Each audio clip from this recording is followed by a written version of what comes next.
Break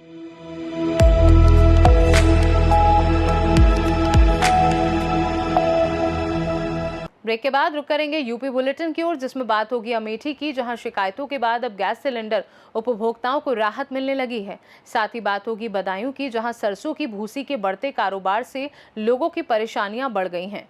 ऐसी तमाम खबरों पर आइए विस्तार से डालते हैं नजर। अमेठी में गैस संकट को लेकर उठ रही लगातार शिकायतों के बाद राहत दिखाई दी है, जहां रामलीला मैदान में गैस सिलेंडरों का वितरण शुरू कर दिया गया है और बड़ी संख्या में उपभोक्ता गैस लेने के लिए पहुंच रहे हैं। साथ ही मैदान में पर्ची काटने और केवाईसी प्रक्रिया भी पूरी कराई जा रही है। दूर दराज से आए उपभोक्ता लाइन में लगकर कैश जमा कर सिलेंडर प्राप्त कर रहे हैं, जबकि शशांक गैस एजेंसी और शिव गैस एजेंसी द्वारा 4 वाहनों के माध्यम से वितरण किया जा रहा है। इससे पहले विशाल मजदूर सेवा संगठन द्वारा अमेठी तहसील में ज्ञापन देकर घर घर गैस सिलेंडर पहुंचाने की मांग की गई थी, जिसके बाद गैस वितरण व्यवस्था में तेजी देखने को मिली। मौके पर प्रेम शंकर द्विवेदी, राजकुमार पांडे, गीता गुप्ता, घनश्याम तिवारी, मंजू देवी, योगिता जायसवाल, चिंता तिवारी, शिवनाथ सिंह, राजेंद्र वर्मा सहित अन्य लोग मौजूद रहे। क्या नाम है आपका? प्रेम शंकर द्विवेदी, प्रदेश प्रभारी किसान मजदूर सेवा संघ। आज एसडीएम को ज्ञापन दिया है, किस मामले को लेकर ज्ञापन ये दिया? गैस के मामले में है। जब से FIR हुआ या उससे पहले भी प्रकाश गैस एजेंसी, कोई भी गैस एजेंसियां होम डिलीवरी नहीं कर रही हैं, लेकिन डिलीवरी का चार्ज वसूल रही हैं। या तो हम लोगों की मांग है कि वापस कराई जाए, अभी तक जितनी चार्ज वसूली गई है, और 1 हफ्ते के अंदर पूरी तहसील में जितनी भी गैस एजेंसियां हैं सब घर घर तक पहुंचाएं। जब शासन ने व्यवस्था दी है, मोबाइल से बुक हो रहा है, तब इनको पहुंचाने में क्या दिक्कत हो रही है? इसमें पैसा गैस डिलीवरी का चार्ज ले रहे हैं। इसमें जो जिम्मेदार अधिकारी हैं वो संलिप्त हैं इसमें। उनको कई बार बताया गया कि आप ये व्यवस्था देखिए। गैस एजेंसियों की जो 2, 4, 6 गाड़ियाँ लगती थी डिलीवरी में, उनका पैसा बच रहा है और शोषण केवल हो रहा है गैस उपभोक्ताओं का।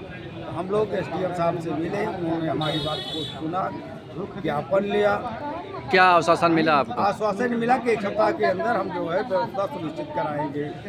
अगर ये सब नहीं होता है तो हम लोग 1 सप्ताह के बाद नोटिस देंगे, उसके बाद फिर अपना धरना प्रदर्शन बातें होंगे करेंगे, लेकिन हम उपभोक्ताओं को न्याय दिलाकर रहेंगे।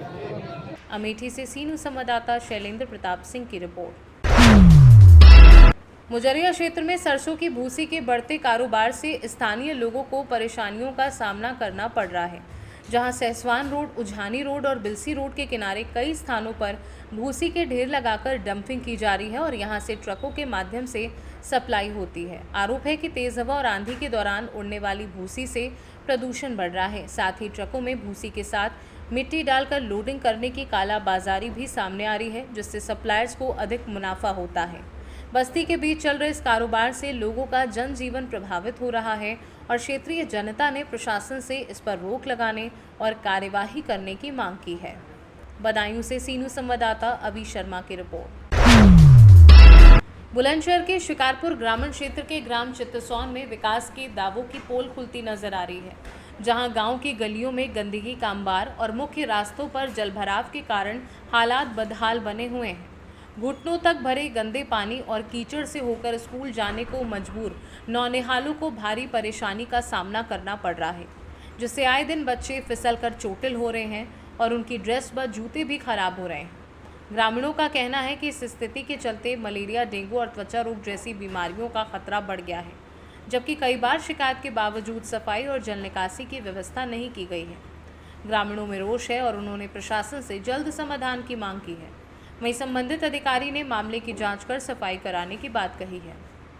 बुलंदशहर से सीनू संवाददाता उमेश गुप्ता की रिपोर्ट। चकिया क्षेत्र में बीते बुधवार रात आए चक्रवाती तूफान ने भारी तबाही मचाई, जिसमें तेज आंधी और बारिश के दौरान पेड़, बिजली के पोल और दीवारें गिरने से जनजीवन प्रभावित हो गया और अब तक 3 लोगों की मौत हो चुकी है तथा कई लोग घायल हैं।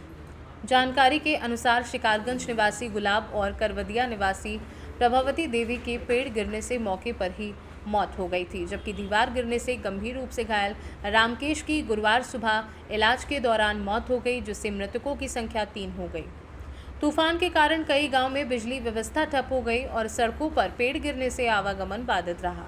वहीं प्रशासन और पुलिस ने जेसीबी की मदद से राहत व बचाव कार्य शुरू किया है। विधायक कैलाश खरवार ने प्रभावित क्षेत्रों का दौरा कर घायलों का हाल जाना और पीड़ित परिवारों को हर संभव सहायता का भरोसा दिया तथा अधिकारियों को राहत कार्य तेज करने के निर्देश दिए हैं। चंदौली से सीनू संवाददाता अंकित की रिपोर्ट। अमित शाह ने एनडीआरएफ के कार्यक्रम में कहा कि आपदा राहत कार्य में एनडीआरएफ ने पिछले 20 वर्षों में उल्लेखनीय उपलब्धियां हासिल की हैं और देश के किसी भी हिस्से में आपदा आने पर सबसे पहले पहुंचकर लोगों को राहत देने का काम किया है। उन्होंने बताया कि हाल ही में एनडीआरएफ को राष्ट्रपति निशान से सम्मानित किया गया है, जो पूरे देश के लिए गर्व का विषय है। साथ ही एसडीआरएफ और राज्य मशीनरी के कार्यों की भी सराहना की। उन्होंने कहा कि एनडीआरएफ ने 8,500 से अधिक जवानों को प्रशिक्षित किया है और 10 लाख से अधिक नागरिकों को आपदा प्रबंधन का प्रशिक्षण दिया है। अमित शाह ने यह भी उल्लेख किया कि प्रधानमंत्री नरेंद्र मोदी के नेतृत्व में आपदा प्रबंधन को नए स्तर पर ले जाया गया है और भारत ने उड़ीसा चक्रवात, गुजरात भूकंप, सुनामी, अमरनाथ यात्रा, महाकुंभ, जगन्नाथ यात्रा सहित कई बड़े अभियानों में एनडीआरएफ के साहसिक कार्य देखे हैं। गाजियाबाद से सीनू संवाददाता राजेंद्र चौधरी की रिपोर्ट। यूपी बुलेटिन में फिलहाल के लिए इतना ही। बने रहिए सी न्यूज़ भारत के साथ। हर खबर आपके साथ, आपके हाथ।